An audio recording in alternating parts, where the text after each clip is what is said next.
I'd like to call this regular session of the Madison Elementary School Board to order. Before we get started, please, everyone, make sure you turn off your cell phones or put them on vibrate. I would appreciate that. With that, can we have the roll call, please? President Holcomb. Here. Vice President Gresham. Here. Member Causey. Here. Member Spear. Here. Member Thompson. Present. Present. Thank you. I would like to invite the Heights students forward to lead us in the Pledge of Allegiance. Please stand and remove your hats. Okay. Primero en español. ¿Listos? 1, 2, 3. Yo prometo delatar a la bandera de los Estados Unidos de América y a la república que representa una nación bajo Dios, indivisible, con libertad y justicia para todos.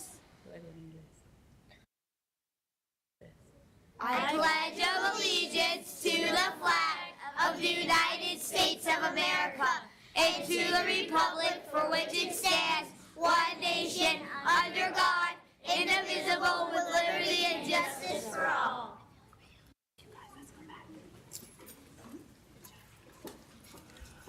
Muchas gracias. And they've now extended all of my Spanish. Thank you. Next up is the adoption of the agenda. Does any member of the staff or the board have any items that they want to make a change to the agenda? Mr. President, Yes, ma'am. I move that we remove item 5.1, the legislative update, as our speaker is not here tonight. Okay. So that's been a motion to adopt the agenda minus item 5.1. Is there a second? Second. Moved by Ms. Gresham, seconded by Ms. Causey. Please vote. Ms. Thompson. Oh, Ms. Thompson, sorry.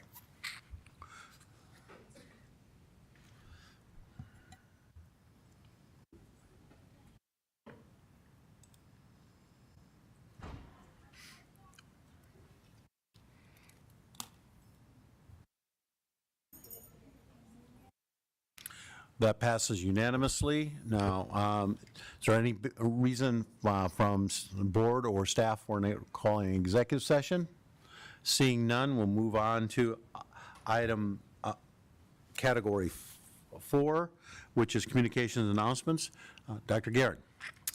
President Holcomb, members of the governing board, cabinet, and guests, I am so excited to introduce Miss Anna Andrews, president of MSD38, who's going to recognize several, and I mean several, staff members today, because we are recognizing some district office staff, some Madison No. 1 staff, and Heights. All right, I've been practicing.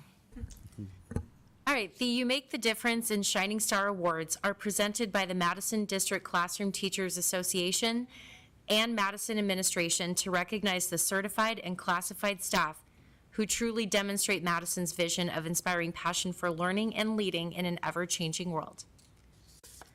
And our first You Make the Difference Award recipient is Karina Aguilar.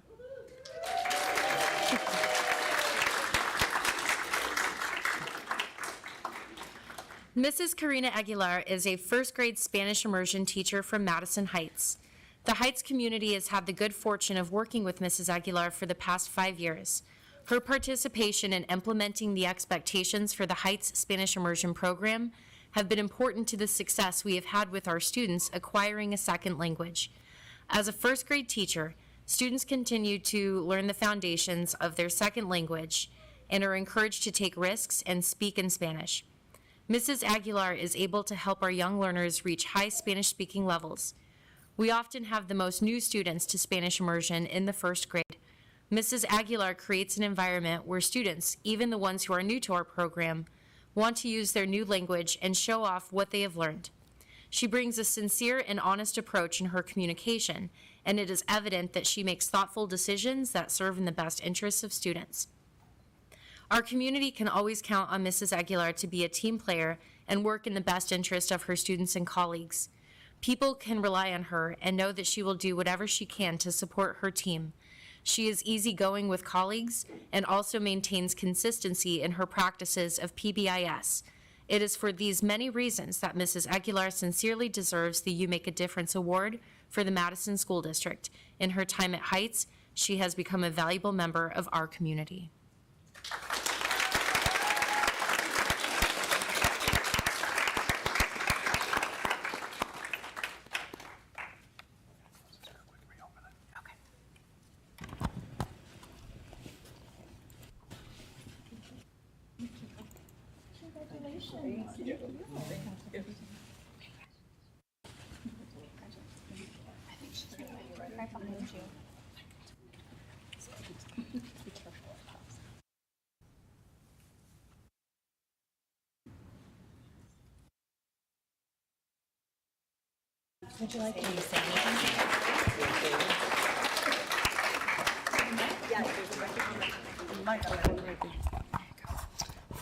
I just want to say thank you. First of all, I do work with amazing administration that make my job very easygoing. And I am just lucky that I get to work with amazing kiddos at Heights. I think that bringing my culture into the classroom, it's really amazing, and I enjoy my job in the daily. I think that my coworkers, it's just an awesome environment to be at, and I love being at Heights. And also, I want to thank my family that is here tonight. They also do make my job much easier. My husband, my girls, and especially my sisters and brothers, my parents. So just thank you so much. So.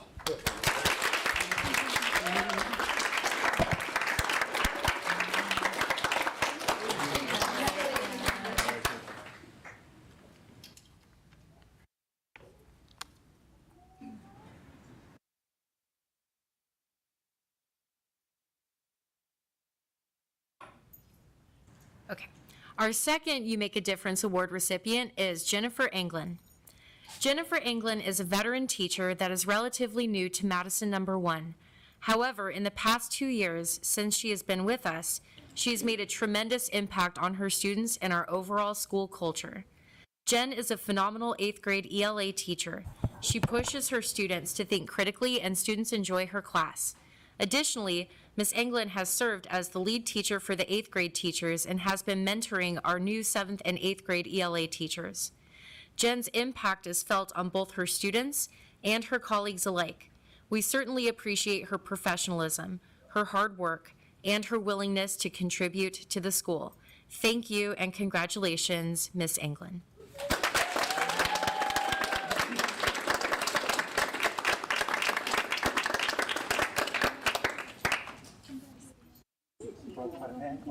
We're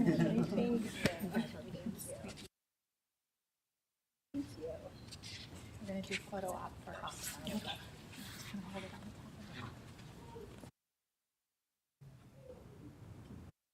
If you want to say something, the mic will pick you up. You know, yeah. Just don't pick me up.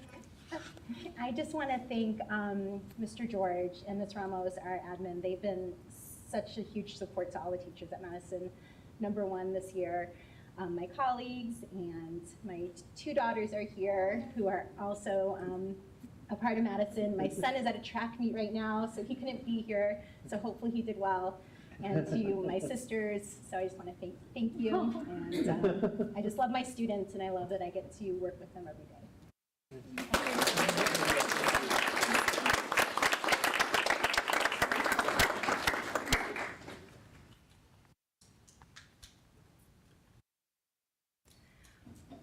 All right, and our first Shining Star Award recipient is Dennis Peoples.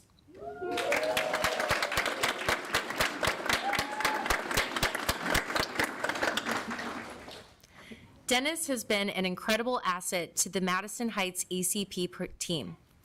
Dennis sets the example of what it means to be a highly effective teacher for our district. Dennis is a leader within the department and will collaborate with other teachers to help prepare lesson plans or help with student assessments. Dennis has innovative ideas and often is seen trying something new out and testing it with his students. If the new idea is successful, Dennis will communicate with the other teachers about his success and help them implement it into their classrooms. His classroom environment is enriching and warm, and his desire to engage his students in all different aspects is outstanding. Dennis is always the first teacher to arrive at preschool and the last teacher to leave. His dedication to his students is phenomenal, and he takes the time to connect with each student daily. Dennis builds strong relationships with parents and gives back relevant information each day when parents arrive to drop off or pick up their student. He always has his lesson plans and schedule posted for the week and is in constant communication with families about different events happening in his classroom. He takes extra time and consideration when planning activities for his students, and oftentimes brings in his own materials that he has found on his own personal time. The amount of positive feedback from parents about students excelling in his classroom is insurmountable and a true testament of the learning environment he creates. Dennis this year has overcome adversity and has navigated through difficult and emotional personal matters. His dedication and commitment to his students and families has always been in the forefront, even through the most difficult times. It is evident that Dennis is a leading example of what a successful and highly effective teacher looks like for the Madison School District.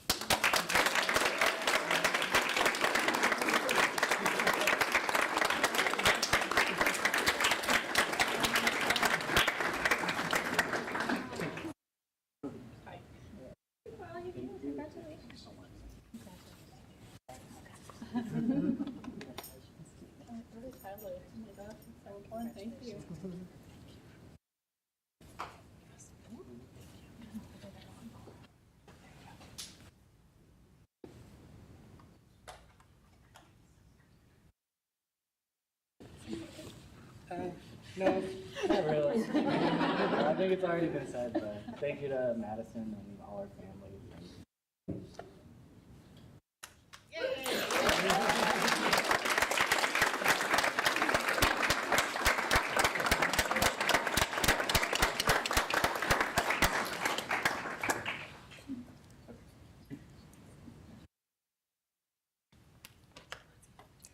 Our next Shining Star Award recipient is Ioana Mullet. Ioana Mullet Sanchez is our night lead for Madison #1, a true superstar. Ioana is reliable, on time, and ensures her coworkers are too. Miss Mullet goes above and beyond her normal duties. One evening, Ioana came to work with a broken toe, one of her crew members absent, broken cleaning machines, and the need to provide extra support for an evening show in the cafeteria. What was Ioana's response? I've got this. No matter what the challenge, Ioana finds a way to get the job done. In addition, Miss Mullet is a pleasure to work with, and she is always smiling and enjoys singing as she works. Ioana takes the initiative when she sees a problem. One time, she brought her sewing kit to work and sewed up all the pillows in the teacher's lounge. Ioana Mullet is a real shining star, making #1 a great place to work and go to school.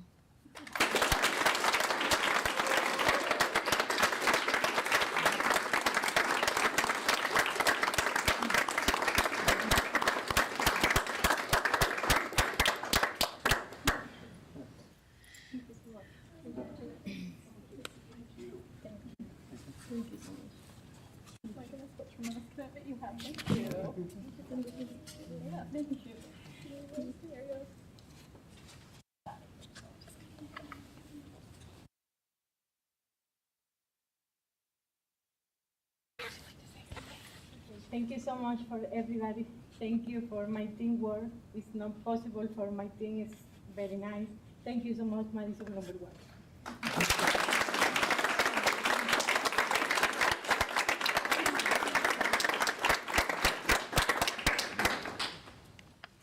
Our next Shining Star Award recipient is April Long. April always has a positive attitude and willingness to learn new things. She does not give up and inspires others around her to see the best in people and problem-solve difficult situations. When problems arise, she quickly reaches out to other departments to brainstorm solutions to help make our processes more efficient for our families, secretaries, teachers, food service, and etc. Her efforts have saved Community Ed hours of processing time and has helped improve our customer satisfaction. April is always trying to understand the perspective of others. When having financial conversations with parents, she listens with empathy and tries to help find solutions. The Director of Community Education often receives positive feedback in regards to April's support. Through April's consistent plan for improvement, she has created smoother transitions for our preschool families as they enroll into kindergarten, and she has made it her goal to help parents on that journey. April is quick to step in and help, even if the needs are outside of her job duties. She is frequently helping parents on the phone answer questions about anything from food service to transportation. She helps HR cover for breaks and fills in for community ed whenever they are short-staffed. She always does this with a smile on her face and a can-do attitude. April has a solid understanding of the impact of community education's finances and goes above and beyond to ensure those are accurate. She also is our biggest advocate in the community for Madison. As a Madison parent, she has a perfect balance of interacting with the community in a positive and respectful way. She builds bridges with other departments and sites to help ensure our families have everything they need. She is awesome.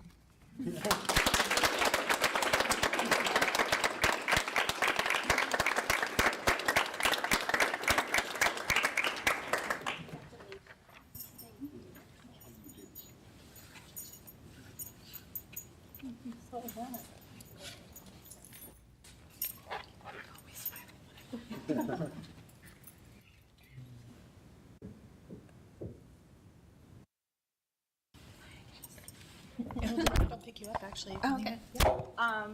I guess just, you know, Madison is my home, community ed is my family, and I really appreciate the opportunity to be recognized for the work that I do. So, thank you.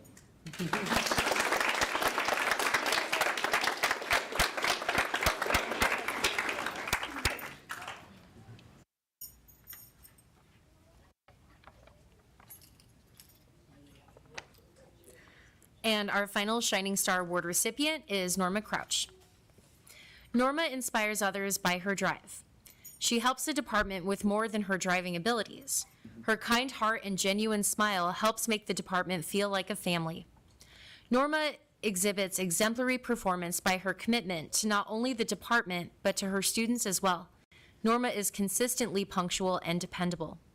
Norma shows genuine respect by always having a positive attitude and a calm demeanor. She is a friend of many and always willing to lend an ear or offer a piece of helpful advice. Norma is a big believer of speaking for others who feel they have no voice and makes them feel like they're part of the team. Norma is willing to learn new routes, as well as do field trips and sports runs whenever it is necessary, sometimes down to the last minute, and she never complains. She's willing to drive any bus and willing to go any distance. Norma acts as an exemplar of service to others by her ability to service a whole school of mainstream elementary students by herself and still make it on time to complete her middle school route. This is truly amazing because it shows that she respects not only her students' time, but the parents as well. Her quick thinking has saved us more times than we can thank her for.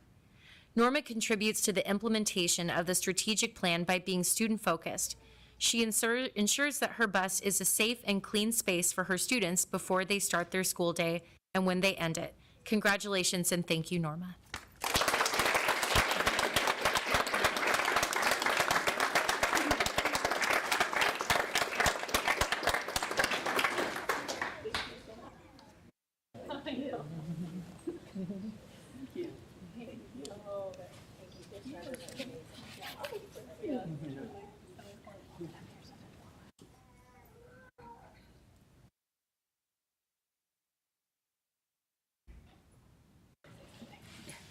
I just want to thank you, like the whole family for Madison, for this.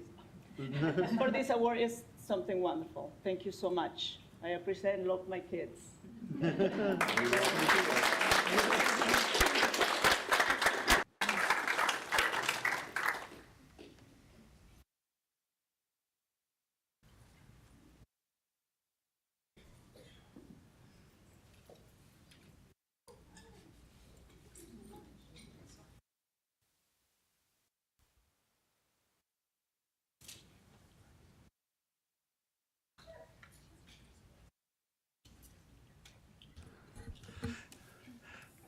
And that brings us to our administrator introductions. Dr. Guerin. President Holcomb, members of the Governing Board, Cabinet, and guests, this is such an exciting agenda item as we hire our last few principals for the next 10 years. It will be the last that we hire for the next 10 years. You heard it here first. And as in tradition, we approved these candidates last meeting, and we'd like to welcome them to the Madison family tonight. So a familiar face is Miss Lindsay Murray, who will be the next principal for Simus Elementary School. Lindsay, could you come to the podium?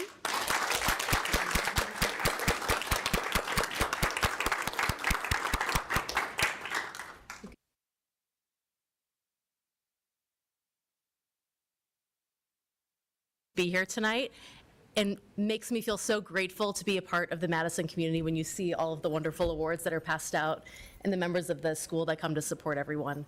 I am beyond eager to jump into this new role at Madison Simus. Coming to Simus 4 years ago was a really impactful experience for me, working with Mrs. Webb and the amazing teachers of the community, and as you all know, a very involved parent community who are passionate about the success of their students. I am thrilled to be able to continue working at Simus, supporting the students, supporting our families, and supporting our teachers as we work to continue to be an excellent IB school for our community. So thank you for this wonderful opportunity. And I did have family here, but my car may have broken down in front of Babo's, so my husband went to go jump start it. So.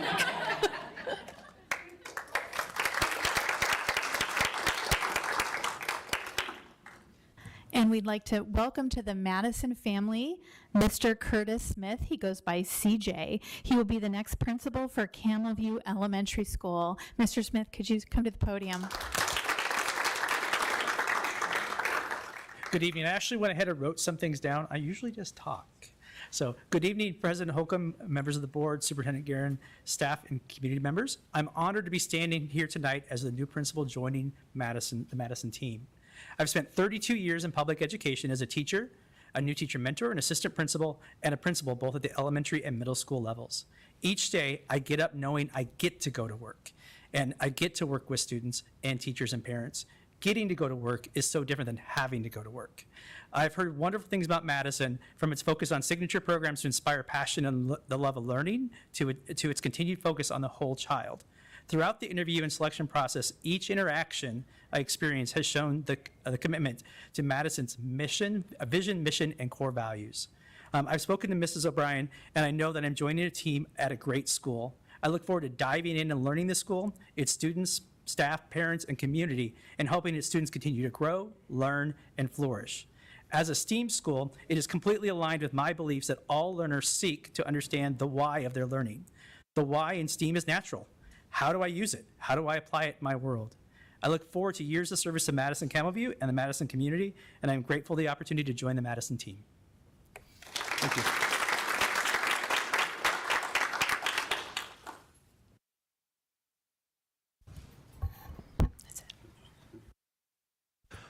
All right, that brings us to, well, it's back to you again. Superintendent's me. report. It's all about you. Yeah. Not really. President Holcomb, members of the board, cabinet, and guests, I have some very exciting comments and good news to share, some that is just hot off the press in the last 45 minutes. So I could go on for a half an hour, but Ms. Marshall said that we need to be done by Sun's tip-off at 7:12. So that's... And I concur. I want to thank Principal Gossett and the teachers from Heights. Wow. Wow. And I need to practice rolling my R's because I've never been able to do that. And to hear the fourth and fifth, wow, they were amazing. As we come out of testing season, I just want to thank Ed Services, Barb Marshall's leadership, and Mr. Pienkowski. It can be very stressful. Every year there's changes in the tests, in the requirements, and they are just a phone call away to support all of our schools. So just thank you for making it look easy behind the scenes and getting us through April. And I think it's very appropriate that Teacher Appreciation and Staff Appreciation Week is coming up, because now that we're done with testing, testing, we can eat all the cookies and donuts that will be showered on the school. So Teacher Appreciation is May 7th through the 8th, that week. And we treat it as Staff Appreciation because every staff member in Madison is a part of the Madison family and makes a difference in children's lives every day. We heard some very touching stories about what people just do behind the scenes because they care about each other, they care about the kids, they care about the school. So it's a week to, we always celebrate our staff, but it's a week to really genuinely take a moment and reflect. So if there's someone that has made a difference in your child's life, whether it was this year or 5 years ago, it means the world to our staff when you mention that. I also want to mention that this week is National Professional After School Association Week. So we have some exciting presentations from our community ed department. I did not do that on purpose. So we want to thank all of our MAC workers and everyone in community ed, whether it's before or after school, during the day if you're a part of that team, for helping our students thrive, keeping them safe, and providing solutions for parents that need before and after school care, one that they can feel so comfortable with because they know their kids are going to be happy there. That's so important. All right, hot off the press, I wanted to let you know that Ms. Brelling and Ms. Marshall just told me that Madison Park has been awarded the 21st Century Grant. Which is, wait for it, $120,000 for the first year. And I believe it's a 3-year grant now, or 5-year grant? Yes, yeah. We will have an after-school coordinator. We will have programming. She's going to tell us all about it. Second, we just found out that MTA Preschool got 5 stars from Quality First. That is like the Michelin star of preschool programming. So that is incredible, and we're going to hear about that as well. So just hats off to continuing to take it to the next level, community ed. Thank you. Really grateful. I do want to say that there's still time to buy your tickets for the 80s Gala. There's going to be some great staff members dressing up in 80s. It'll be the one time you can see it happen. I want to mention that I attended Arts Night at the museum. It was absolutely incredible. And if you need a button maker, I am now certified in that. And I also look forward to going to the Madison #1 dance program this Thursday. It's a busy time of year, a lot of events to attend to support our community. Thank you for your time. Thank you. So now, next up is the governing board member reports. Ms. Gresham. Okay. Thank you. Y gracias a los estudiantes de Madison Heights por sus presentaciones. So,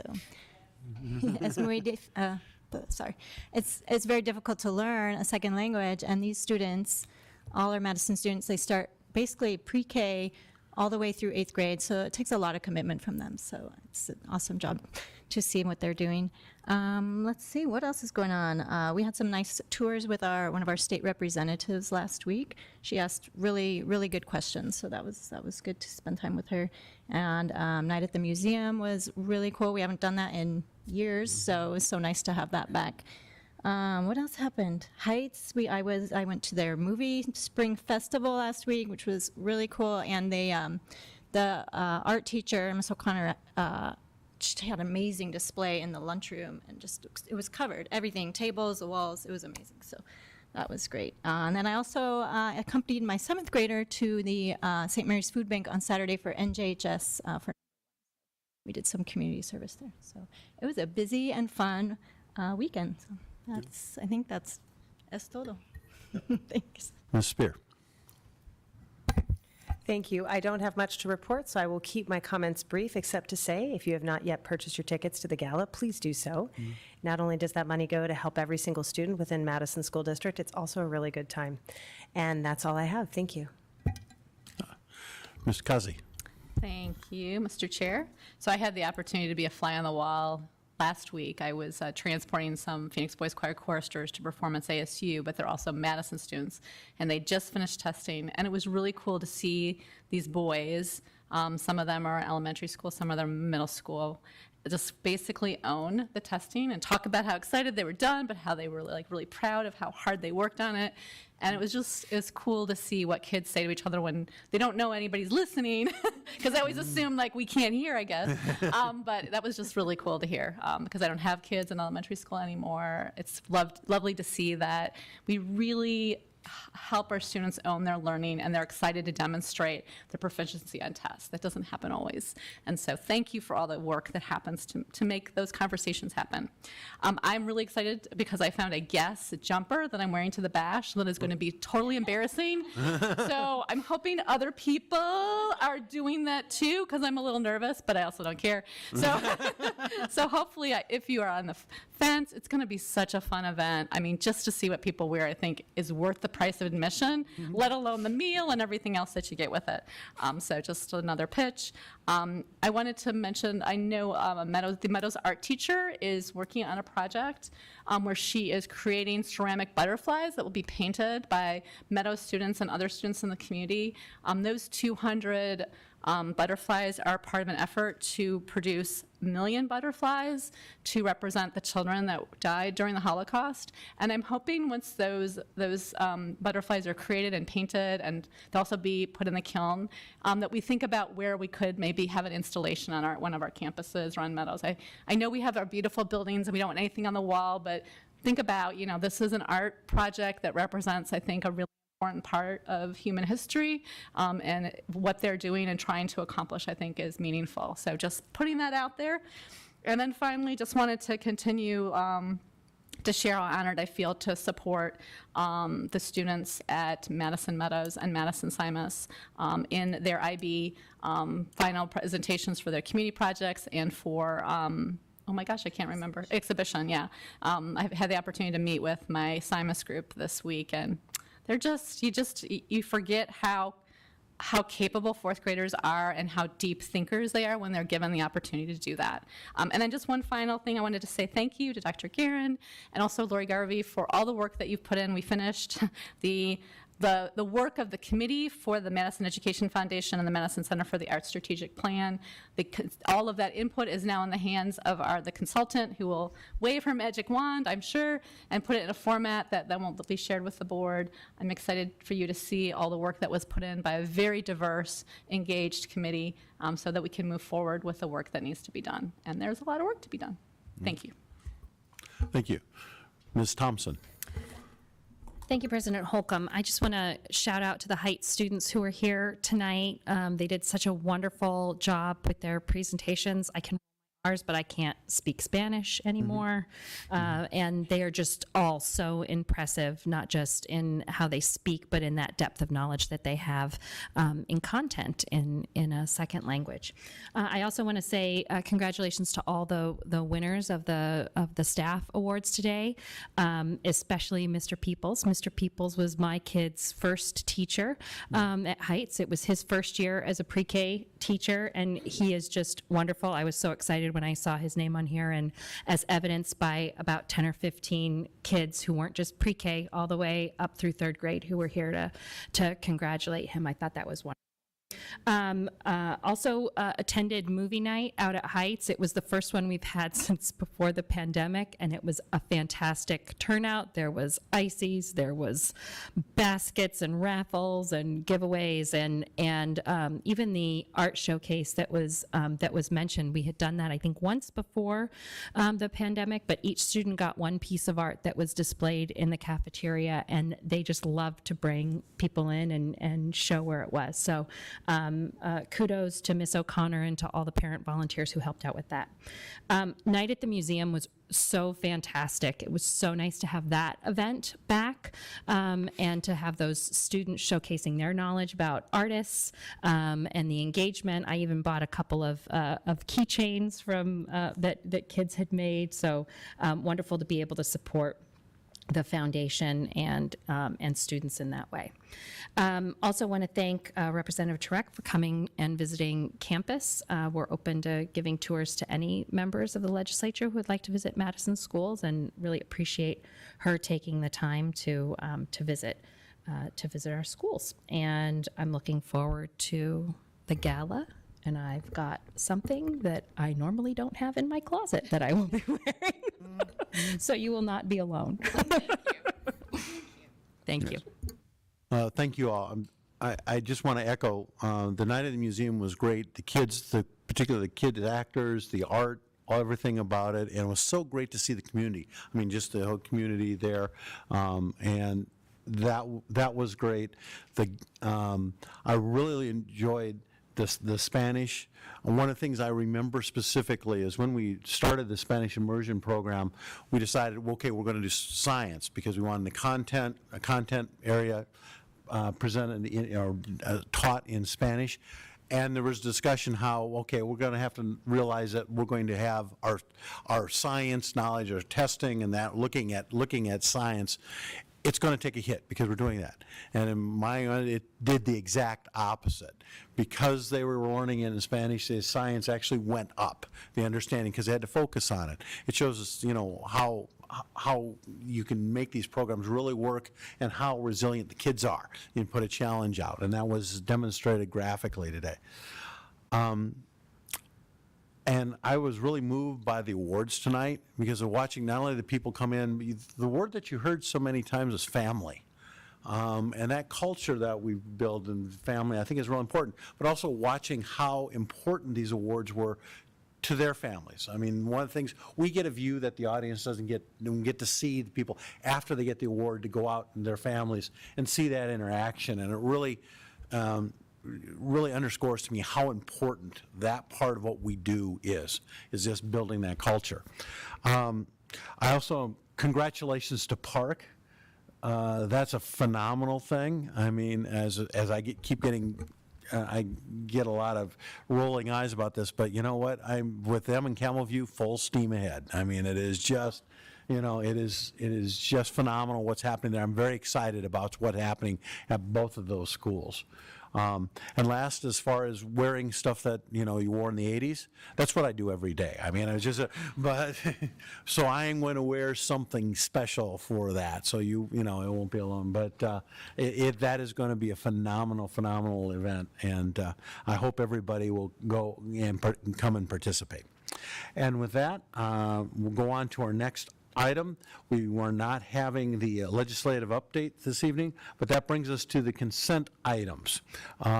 Before we actually vote on the consent items, I do want to note that we did get a public comment on consent item. They said 6.6, but it's actually 6.7, the Madison #1 Spanish immersion out-of-country field trip. We're not going to read the item, but they wanted to make sure it was distributed to the board, and I want to let the public and the person who submitted that all the board members have that and have read it. And okay, and with that, is there any item that any member of staff or the board wants to remove from the consent agenda for separate vote or discussion? Seeing none, I will entertain a motion to adopt the consent agenda as presented. So moved. Second. Moved by Ms. Causey, seconded by Ms. Thompson. Please vote.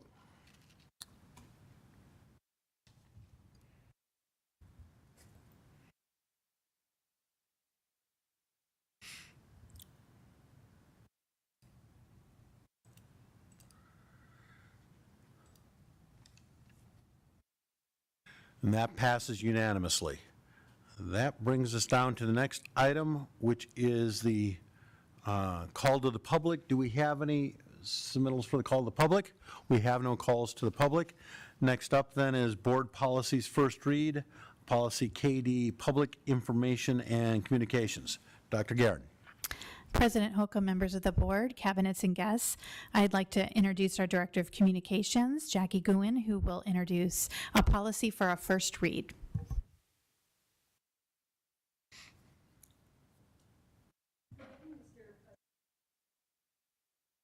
Administration is bringing forward this recommended change to policy KD. Several years ago, policy KHC, which governs the non-school originated material, was changed. Our recommendation here just aligns this policy with some of the changes that were made to that policy several years ago. So, thank you. Any questions, comments? I just want to clarify, so this change in wording doesn't change what we do at all? No, the change in the wording basically refers that statement of non-school originated material to reference our practice in policy KHC. So rather than, currently it states, shall not be released through students without the approval of the Director of Community Education. Our recommendation is just to direct non-school originated material to be released in accordance with KHC, so just directing to that policy. Which is already in existence and being implemented. Correct. All right, thank you. All right. There's no, oh, yeah, I'm sorry, Ms. Spear. I just wanted to say thank you for bringing this policy forward. I think it's really critical for the public to understand that we have consistent communications and that they are governed by policy. And this just reinforces that, so thank you. Thank you. Next up is information item on the Madison Adventure Club, MAC, update. Dr. Guerin. President Holcomb, members of the board, cabinet, and guests, I'd like to introduce Assistant Superintendent, Ms. Barb Marshall, who will present along with Keisha Brilling, and I see Patrick here as well, provide a Madison Adventure Club update to the governing board. Thank you, President Holcomb, members of the board, Dr. Guerin, and cabinet. Before we talk about Madison Adventure Club is part of our community education program, and as Dr. Guerin shared, some exciting news for community ed, and we wanted Ms. Breiling to have an opportunity to give you a little bit more specific on those two awards that we received. So, Ms. Breiling. Yes, Mr. President, governing board members, Dr. Guerin, and cabinet, some exciting news coming out of community ed. There's been a lot of work going on behind the scenes, and it's been really cool to finally see some of the fruits of all of our labor. So Quality First is Arizona's quality improvement and rating system for early childhood education that's funded through the state's First Things First. All 5 of our preschool campuses are accredited through Quality First, and every 2 years they go through an accreditation cycle. That process consists of 3 different sections. So employee credentials, physical environment, and classroom interactions, which Madison always scores highest on our interactions with our students, which is something we're really proud of. And so when they come to a site, they randomly select a single classroom, and they come in and they sit and they watch for hours. And so we are just super excited that MTA was our only school that was up for reaccreditation this year, and they selected Miss Bryant's classroom, who's our 3-year-old teacher over at Madison Traditional Academy, and she scored our first 5-star program. So Madison is so excited for her and so excited for the work that the MTA has put in, and we are excited to continue to watch some more of those 5 stars come across the district. So excited for that in preschool. And then also, we know that students that participate in extracurricular activities have better attendance, they have better grades, they have better social interactions. I mean, there's just nothing bad that comes from extracurriculars. And so knowing that, we know that Park is our smallest MAC program. And so a few years ago, I started doing some research and realized that we needed some help over at Park. And so I applied for the 21st Century Community Learning Centers grant for Park a couple years ago. We were denied at that time. We learned some lessons, we got some feedback, and we reapplied and just found out this week that we were awarded that. It is a 5-year grant for a total of $540,000 that's spaced out every year. It is supporting the school integrated action plan. So we're going to be able to hire a coordinator that's going to sit on that action plan, that's going to work with the principals, that's going to work with the social worker, that's going to work with the staff there to provide programming both before and after school for free for students and their families, including transportation to and from school if that's something that they need to help work on areas that they need to help make sure that school is a place to come. When I talked to Ms. Galindo and we're trying to figure out what we wanted to focus on, they really wanted to focus on some of the students that were struggling with attendance every day. And we're really excited about the options that we have really just to get kids excited about coming to school. And so we're talking about creating daily video announcements and creating fashion vlogs and creating things that just help build that community, because I'm confident that if I can get kids to school, the teachers can do what they need to do once they're in the classroom. So I am really excited to see where this goes. Now that we've learned some lessons, we're looking forward to working with Mr. Smith and looking forward to applying for the grant for Camel View for the upcoming school year as well. So we're really excited to see some of those opportunities that can happen at that school. So in addition to Community Ed's brand new 2 shining stars today, there's a lot to be grateful for in Community Ed, but I'll turn it over to Ms. Marshall to let you know kind of where we're headed for some of the next chapters. You have somebody behind you who's trying to get your attention. Oh, yeah, 21st Century does allow some summer programming as well, so we're looking forward to doing that. The 21st Century, it's through ADE, so it's actually a federal, the Nita M. Lowy 21st Century grant, so it's a federally funded grant that is distributed by ADE.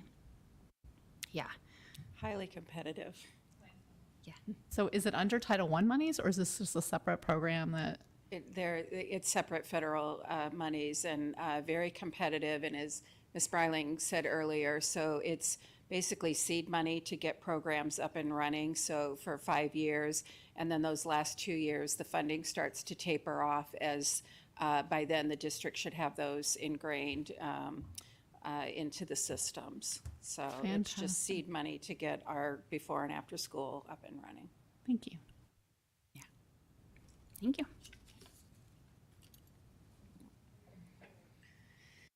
All right, so we are excited about that, and tonight we do want to share with you the current status of our Madison Adventure Club, commonly referred to as MAC.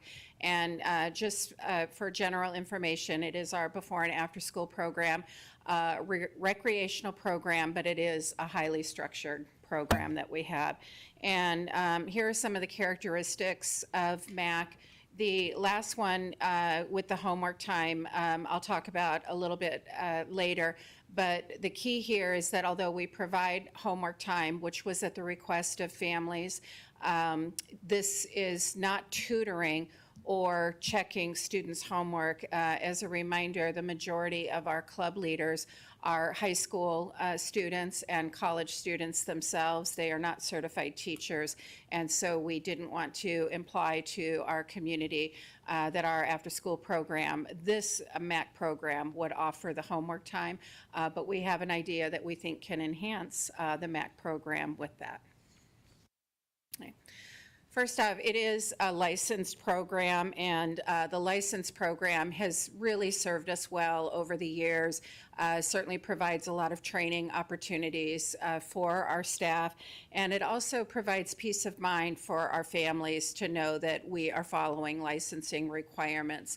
Listed here on this slide are some of the challenges that we do have with licensing requirements. We have shared with the board before that the licensing requirements are for all daycares. There is no difference between a public school offering before and after school care and a daycare facility offering it. And so there is a TB test requirement prior to working with students.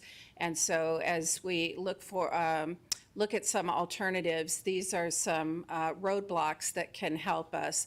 The 1-to-20 ratio we've talked about before as well, and again, that is across the gamut. There's no differentiation for preschool or for school-age children currently. I do know there's some talk, and former board member Osborne is trying to work with that, along with former board member Gress, to see if we can get some changes to that.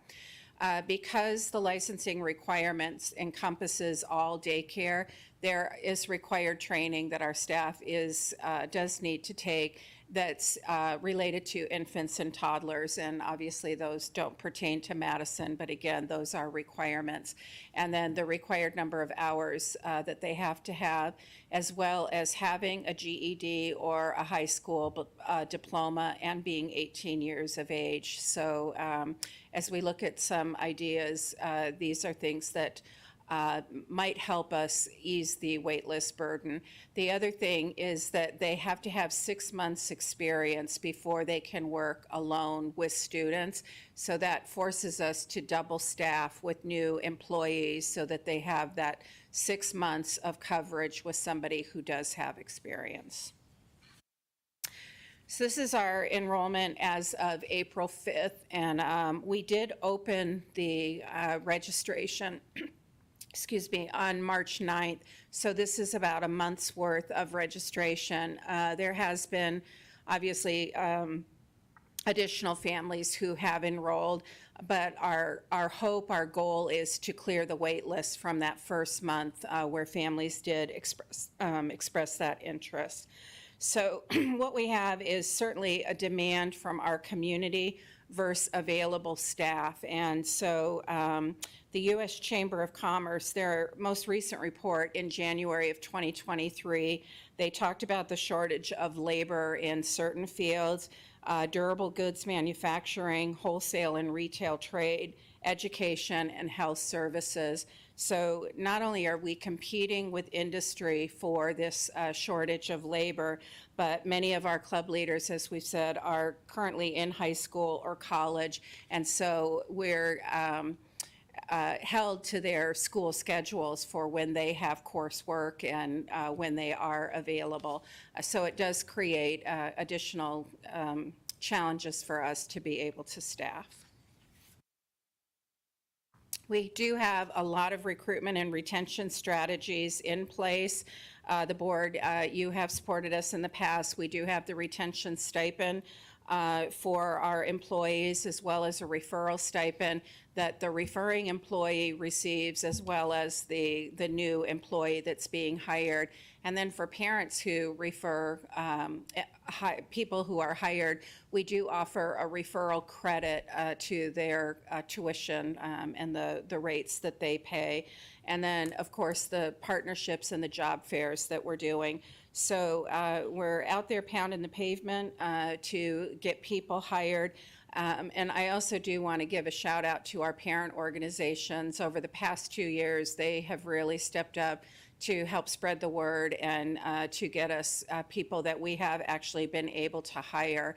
For the most part, we try to place those at the schools of that parent organization because they're reaching out, but the parent organizations have been great in saying, you know, put them at the greatest need. So that's been helpful as well. But as you saw, we do have a wait list going, and so we would like to make some recommendations moving forward. There's no action tonight. This is an information item, and certainly as our contracts go out for next year, we'll have a better sense of employees who are returning and give us a better sense of where we are with the wait list. But on the current demand and the staffing shortage, we are proposing the following. So first off, we have put in place hiring teacher tutors who would provide tutoring for our MAC students. So as I shared earlier, the club leaders do not provide that tutoring, but if we could hire our classroom teachers who would be available Monday, Tuesday, Thursday, Friday, certainly with the early release day, they are in trainings themselves. And but even helping out for those 4 days, even if it's just an hour, can really help with that burden. So these would be specific to tutoring MAC students. The school may offer an additional tutoring program, but what we want to do is ease the ratio burden on the club leaders by having some teachers who are available as well. Of course, our desire is that we would be able to hire all the staff that would be needed to maintain a licensed program. But as we've seen over the past few years, and as I've shared from that U.S. Chamber of Commerce report, that doesn't seem likely. So we are proposing to pilot an unlicensed program at the schools with the high demand. Now, there are a lot of the licensing requirements that we will keep, certain trainings and staff interactions and so on. But those ones that are a burden that I shared on a previous slide, those are ones that we could wait on the TB test until after somebody's hired. We could hire somebody that doesn't have experience, but they could work and have that group of children as they're gaining their experience. So there are some of the burdens in licensing that we would be able to ease up on. The schools are listed in order of that highest demand right now on the wait list. And so what we would propose is that we would look at our current instructional day class sizes, and those would become our after-school ratios as well. By doing so, with the current staff that we know is coming back and the groups that we have set up for the families that we have initially accepted, we could clear the wait list at both Madison Traditional Academy and Madison Meadows by going with an unlicensed program. We would still have about 50 students left on the wait list at both Madison Simus and Madison Heights, but it would allow us to concentrate our hiring for those schools. Just getting, again, unlicensed program, we'd need 2 to 3 more staff members for each of those campuses that would allow us to get those additional kids off of the wait list, which is a lot more doable at that 1 to 29, 1 to 32 ratio than it is at the 1 to 20 ratio. So again, our preference would be to keep a licensed program, but we think we can maintain the quality of a before and after school program and just take a look at some of those burdens that the licensing does have until those changes are made for school age and for school districts providing before and after school care. And Ms. Breiling and I are available to have. Ms. Kazi, then Ms. Gresham, and then Ms. Thompson. I'm curious of our recruitment and retention strategies. What has been most effective as far as the referrals, the referral stipend to employees, referral credits to parents? Has there been something that's been more successful than others?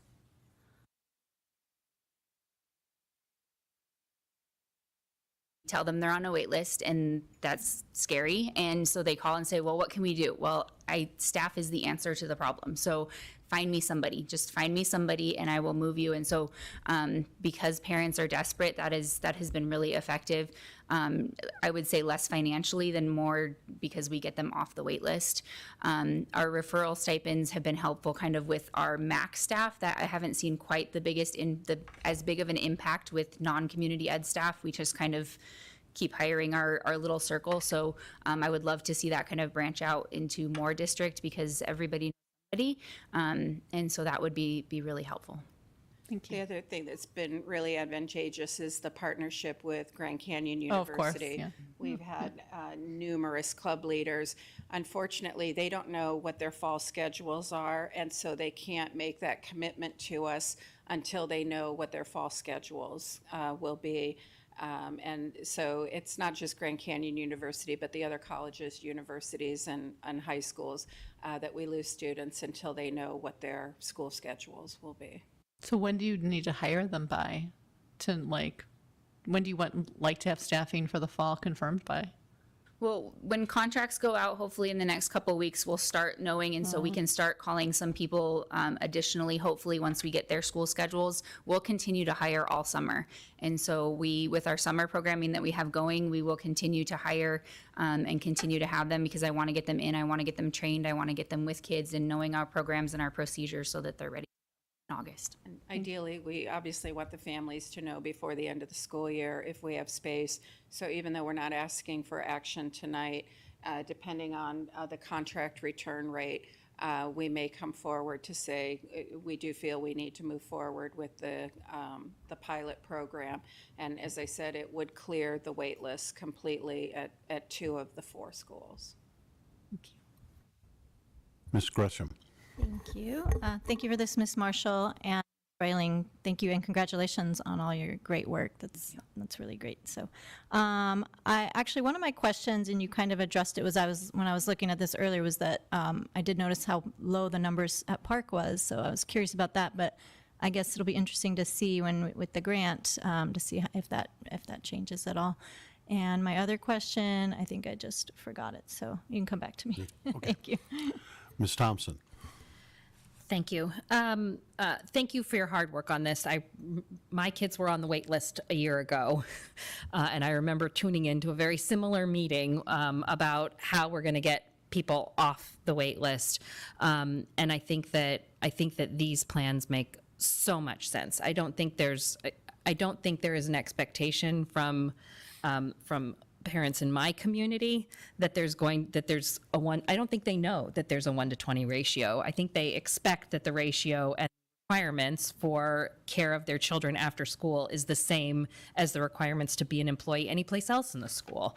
And when we have a set of, frankly, onerous requirements, I think that it would totally make sense to look into having an unlicensed program. I don't think it would. I don't think the programming would suffer. I don't think the faith in the program from parents would suffer, because we've got a very strong district that expects a lot out of our employees. And as we saw earlier today, we have, we expect them to be part of the Madison family and conduct themselves as such. So I'm extremely supportive of that potential move to move these 4 programs to an unlicensed status. And I'd really like to work with others to encourage either the legislature, or if it's DHS or whoever it is, to make changes to the policy to allow after-school programs that are run by schools to regulate those programs similar to how schools are regulated. So thank you for taking the time to do this. We are a district of choice. I met with more than one parent last year, and I've heard the same from parents this year. They can't choose Madison if there isn't aftercare here, and they're going to make a choice that is not in the best interest of their kid, because they're going to have to go someplace where they can get aftercare so they can continue to work. So I think everything we can do to make sure our kiddos are safe and our families are supported and we can keep them in our programs, I think is the right thing to do. So thank you for your work on this.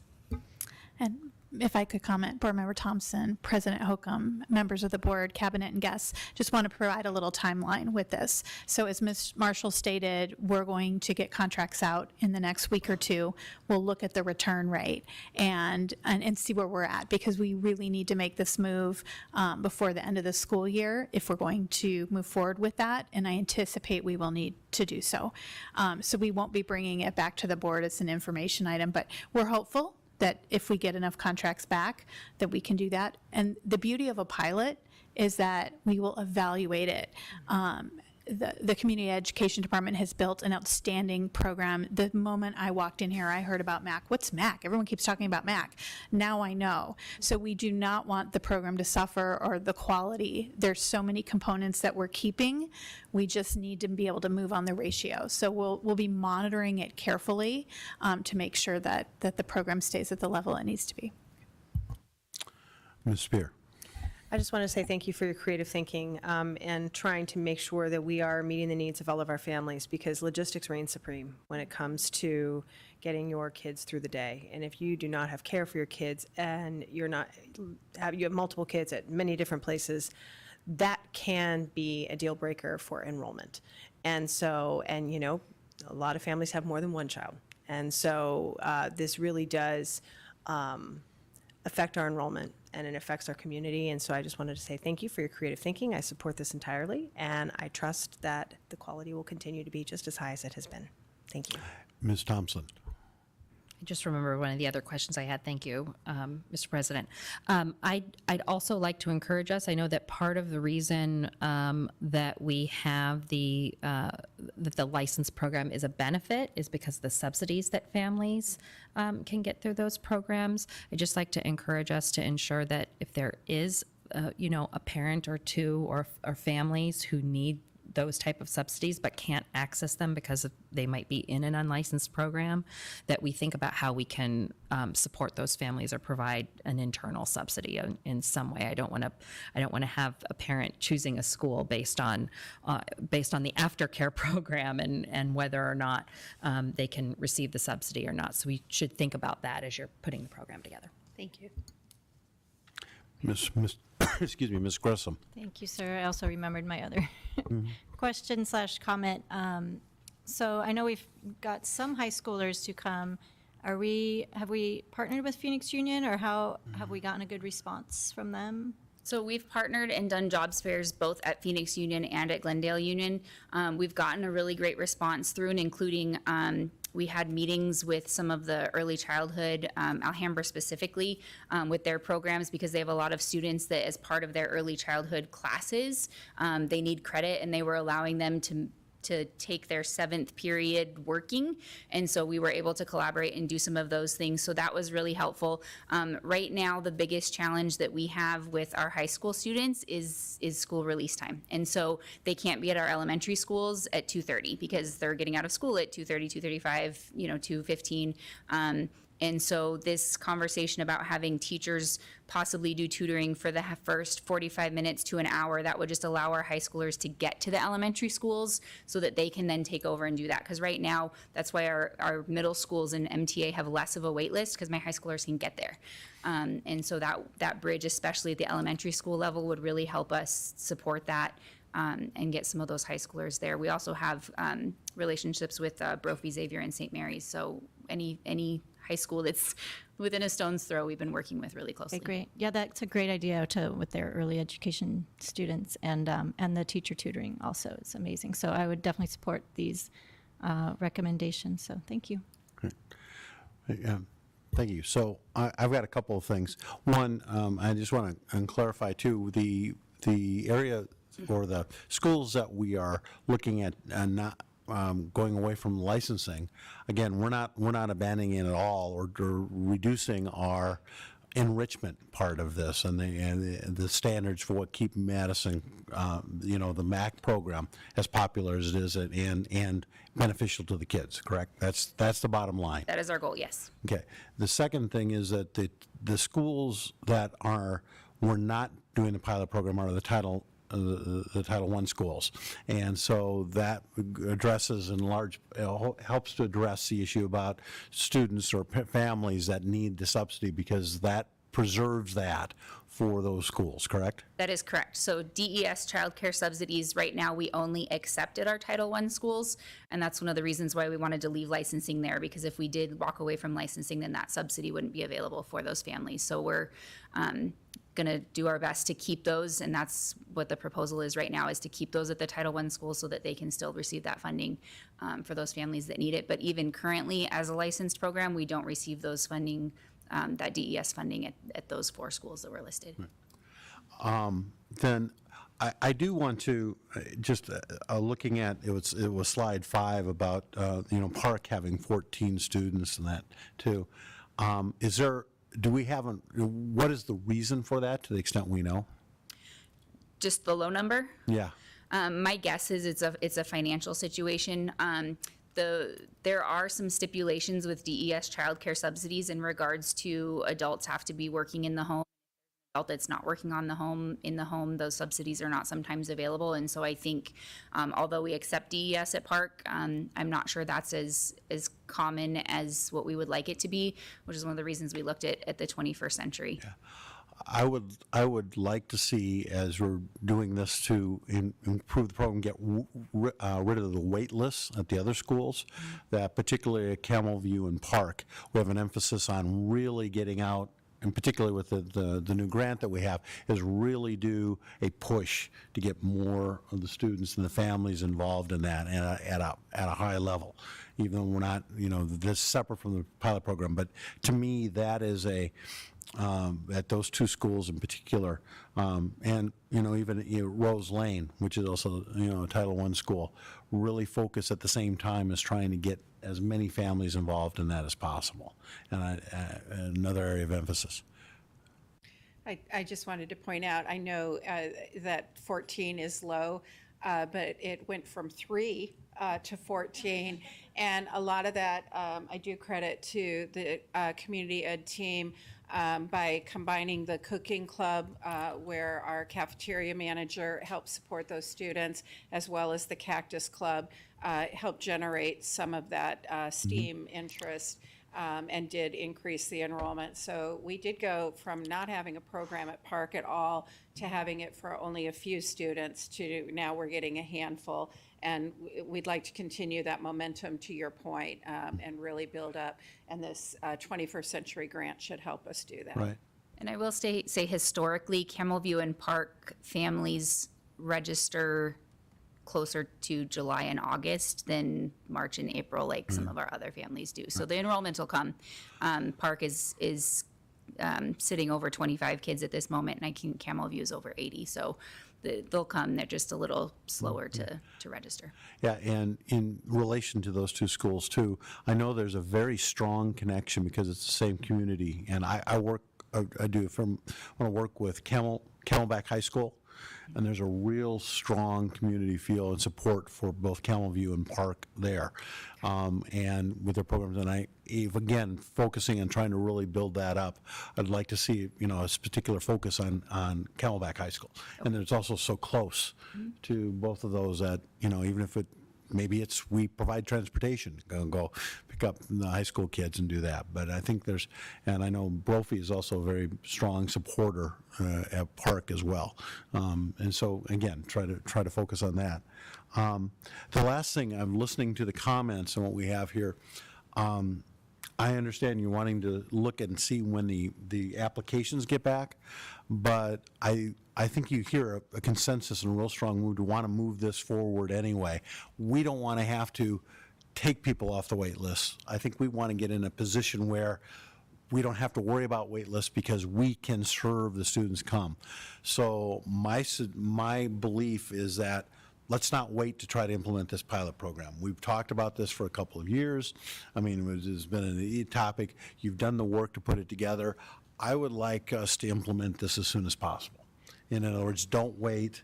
I'd rather be out and say, hey, we've got enough employees, get all the wait lists out there. I don't want to, I don't want to wait and see, well, can we make it, can we not, without, where we're at. Let's just do it.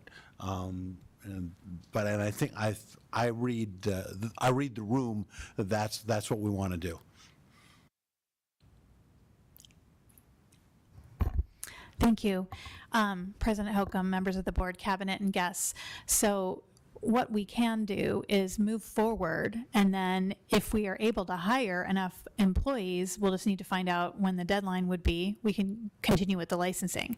So instead of waiting to see, we could flip it, move forward, start pulling families off the wait list, still recruit, and hope to get to that 1-to-20 ratio in a time. So we'll have to look at the timeline for licensing. And again, this is a pilot. We know our families need it, and we will evaluate how it works.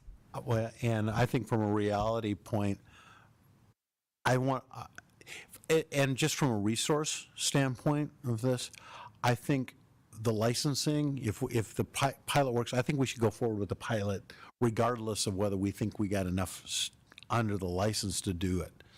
The licensing requirements, I think, at least bring it forward to us for us to have that discussion, because I don't want to be behind the 8 ball on this at all anymore. I really appreciate the work that's done. You've got it set up. Let's go. Thank you. Any other comments or questions? And again, this was an information item, so we appreciate your input, and we will be moving forward.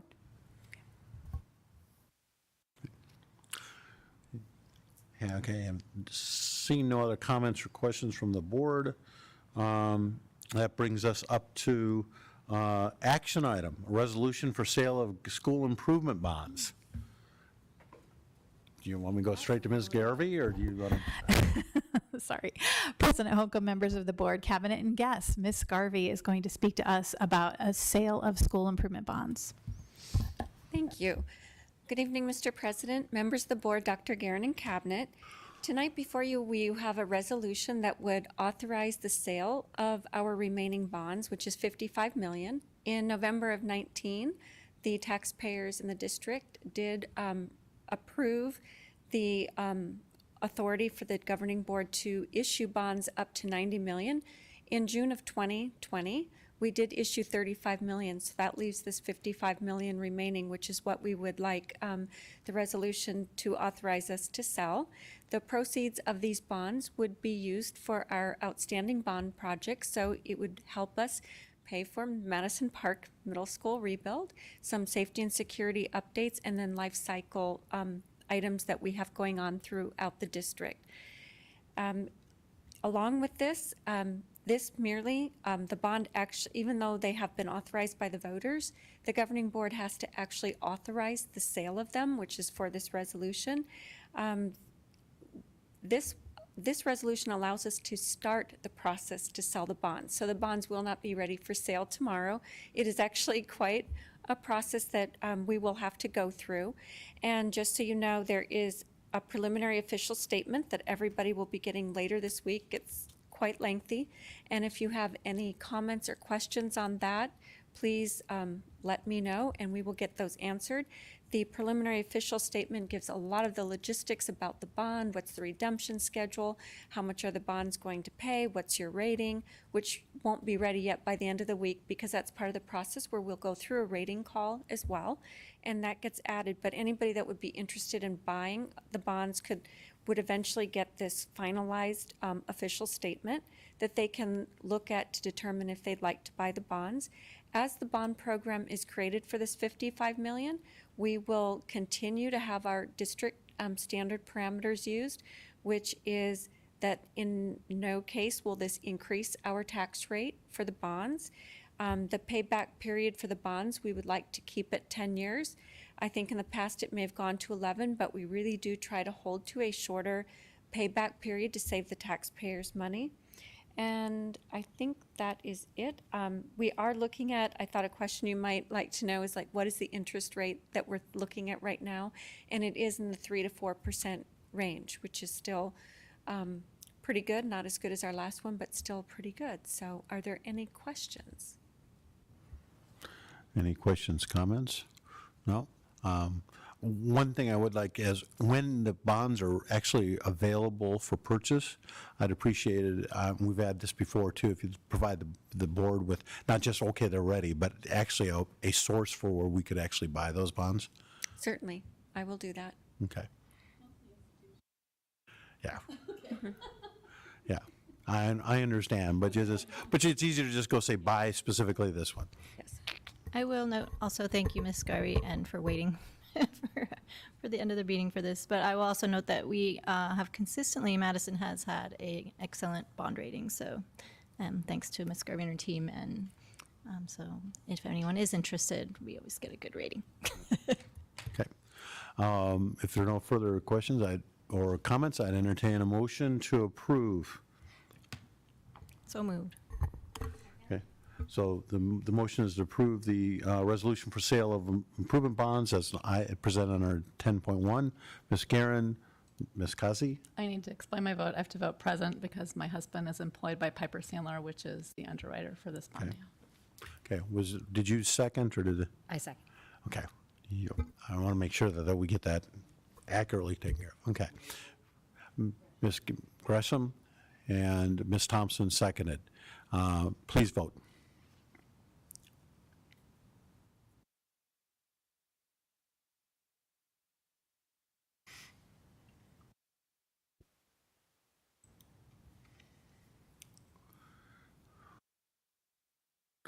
And that passes. With that brings us to the discussion of future meetings. President Holcomb, members of the board, cabinet, and guests, I want to thank both Kristen and Stephanie for being here today. We're doing a little cross-training, and they're supporting in Ms. Humphrey's absence. They've been absolutely incredible, and I also want to thank Ms. Garvey and Ms. Marshall for sharing. Okay, so if we could open up, if we have it. Okay, I can just tell you about the next meetings. Okay. Yeah, so we have 2 meetings in May, and the first meeting in May, we will present several topics, and I'm wondering, no, we don't have, okay. We have a REACH update planned that we're going to move to the second meeting in May because we're going to schedule some parent meetings.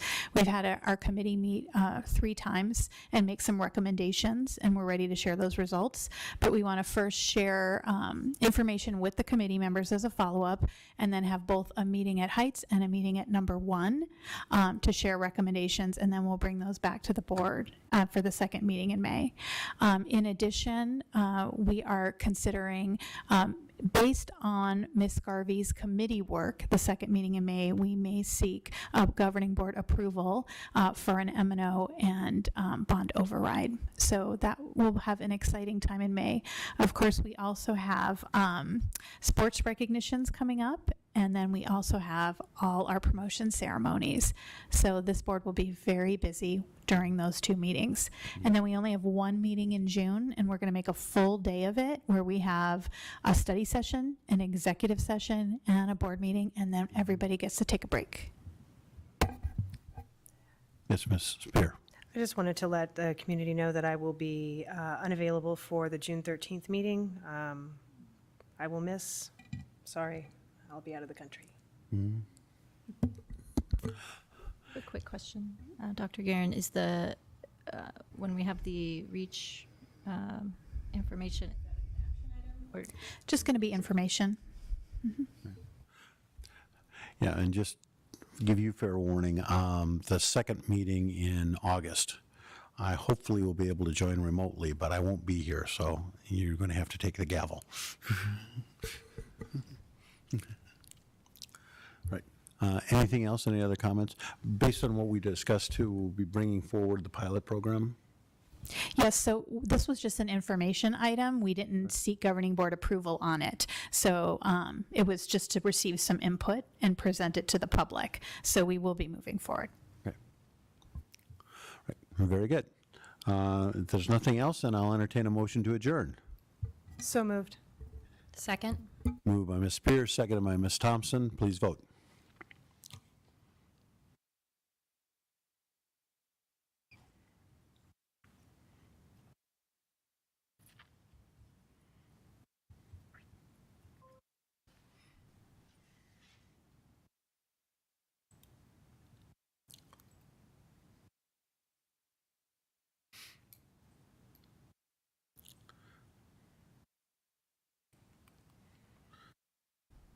That passes. We are adjourned. Go Suns.